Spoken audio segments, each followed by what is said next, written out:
1:19 a.m. on March 8, 2014, Malaysia Airlines Flight 370 sent its last routine signal. 239 people were on board. And then, nothing. No mayday call, no debris trail, no explanation. A Boeing 777, one of the most advanced aircraft ever built, simply ceased to exist. 12 years later, we still don't know where it is. This is The Mysterious Stories. And this is case number 001. It was supposed to be an ordinary overnight flight. Malaysia Airlines Flight 370 departed Kuala Lumpur International Airport at 12:41 a.m., bound for Beijing Capital International Airport. The scheduled flight time was just under 6 hours. By 8 a.m., 239 passengers and crew would be stepping off in China, collecting their luggage, heading home. The aircraft was a Boeing 777-200ER, a wide-body twin-engine jet with an outstanding safety record. It had been in service for over a decade.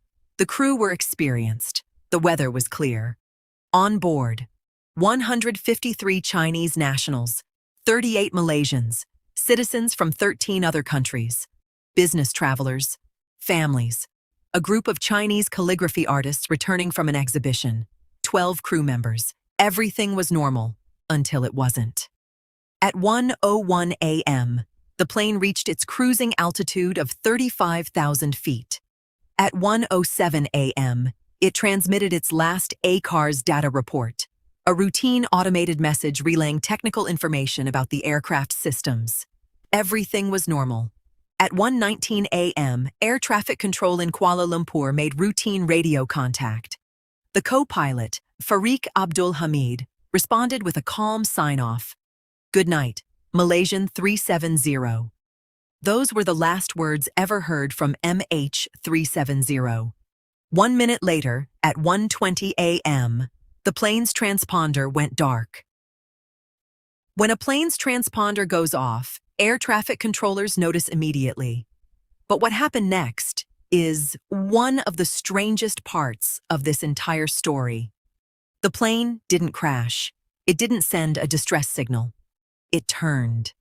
Malaysian military radar, separate from civilian air traffic control, continued tracking an unidentified aircraft for nearly an hour after MH370's transponder went silent. The aircraft made a sharp U-turn back over the Malaysian peninsula. It flew northwest. It crossed back over Malaysian and Thai airspace. Then it headed out over the Andaman Sea, in the complete opposite direction from Beijing. Someone flew that plane deliberately off course. Even after the transponder went dark, MH370 was still communicating, but not in any conventional way. The plane's satellite data unit was still pinging a British Inmarsat satellite, not transmitting meaningful data, just hourly automated check-ins, like a phone quietly connecting to a cell tower without making a call. Investigators used these pings, called handshakes, to calculate a general arc of where the plane could have been at different points. The final handshake came at 8:19 a.m., 7 hours after the plane disappeared from radar. MH370 had been flying for 7 hours after going dark.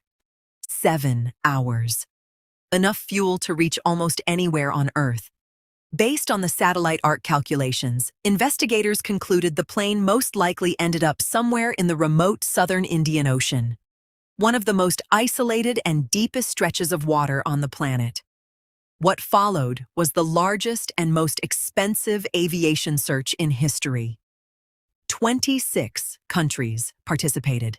Ships, planes, and submarines swept millions of square kilometers of ocean. The Australian government led the primary underwater search, covering an area roughly the size of Japan on the ocean floor. They found nothing. In 2016, a privately funded search added another 112,000 square kilometers scanned. Still nothing. The official search was suspended, but debris did start washing ashore on the beaches of Réunion Island, Mozambique, South Africa, Tanzania, and Madagascar. A flaperon from a Boeing 777 was confirmed as belonging to MH370. Then more pieces: a horizontal stabilizer panel, sections of interior cabin, a window shade, a seat cushion. The plane had clearly gone into the ocean, but where exactly and why remained completely unknown. Now here is the detail that most mainstream coverage glosses over. Before MH370 disappeared, someone had loaded a flight simulation program on the captain's home computer. Captain Zaharieh Ahmad Shah, a veteran pilot with 18,365 flying hours, had a sophisticated home flight simulator. Investigators found that someone had practiced flying a route on that simulator that closely matched MH370's actual final path, a route that ended in the southern Indian Ocean. The FBI recovered deleted simulation data. 5 waypoints had been plotted, taking a Phantom aircraft northwest over the Andaman Sea, across the Indian Ocean, and down toward the remotest part of the southern Indian Ocean. The data had been deleted, but not well enough. And yet, Malaysian investigators publicly stated they found no evidence of psychological distress, financial problems, or motive in the captain's background. They called it inconclusive. Inconclusive. There's another detail. At 1:07 a.m., 12 minutes before the last radio call, someone on the flight deck had disabled ACARS, the system that automatically sends technical data. You don't accidentally disable ACARS. It requires deliberate action by someone who knows what they're doing. And the transponder being switched off at 1:20 a.m., 1 minute after the final radio call, that's not a malfunction. That's a switch. A physical switch, flipped deliberately. Someone on that flight deck knew exactly what they were doing. 12 years of investigation have produced several theories. None of them are proven. All of them are disturbing. The first, pilot murder-suicide, the most widely accepted theory among investigators.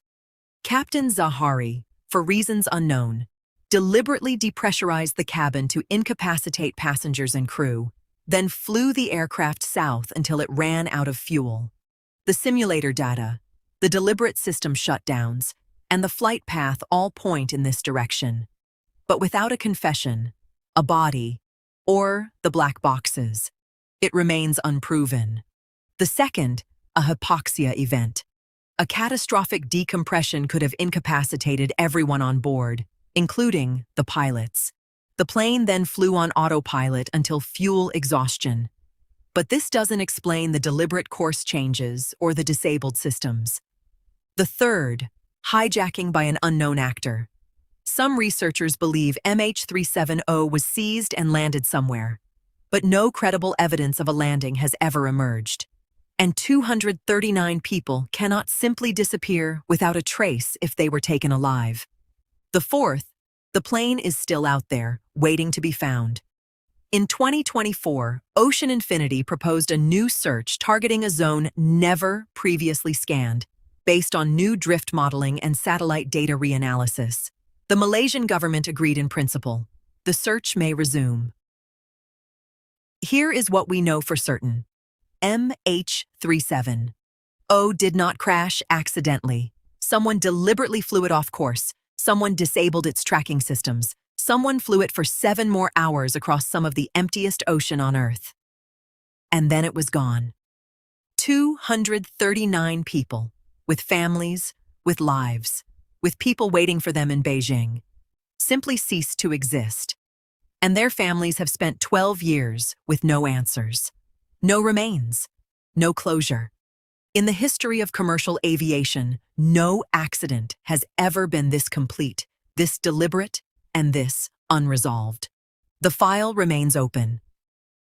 Subscribe to This is the Mysterious Stories. Subscribe to